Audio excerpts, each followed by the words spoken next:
طالبانو اخر هم د پاکستان سفیر احضار کړ. دا چې څه ورته ویل او ولې ویډیو وګورئ او سوله افغان چینل در سره سبسکرایب کړئ.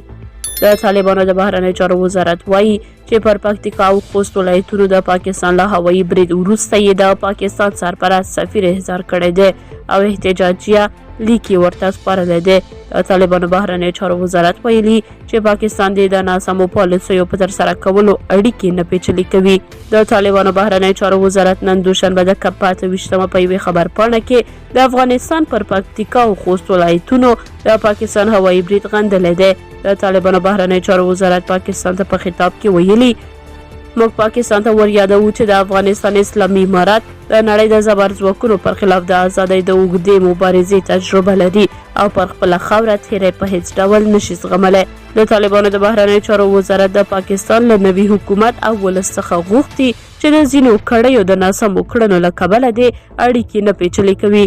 په خبرپاڼه کې ویل شوي چې په برید کې ښځې او ماشومان هم شامل دي او دا برید تیری بلل شوی دی. په ورته وخت کې د پاکستان د بهرنی چارو وزارت پر طالبانو غږ کړی چې د ترهګرو له ملاتړه لاس واخلي او زیاته کړې ده چې پر افغانستان یو شمېر واکمن د TTP ملاتړ کوي او دغه ډله د یوې نیابتي ډلې په توګه کاروي. تر دې وړاندې د طالبانو ویان ذبیح الله مجاهد ویلي پر افغانستان د پاکستاني الوتکو له لورې په ترسره شوو بریدونو کې د 3 ماشومانو په ګډون 8 ښځې وژل شوي دي.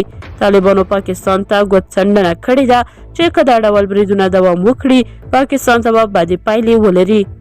بل لوري بیا د طالبانو د دفاع وزارت په لومړي ځل د دې ډلې د دفاع د وزیر ملا یعقوب انځور د پوځ د یو جنرال په یونیفورم کې خپور کړ. د دې عکس په خپرولو سره د دفاع وزارت ویلي چې د پاکستان د تیری په ځواب کې د فرضي کرښې په اوږدو کې د پاکستان هیواد په پوځي مرکزونو برید وکړ.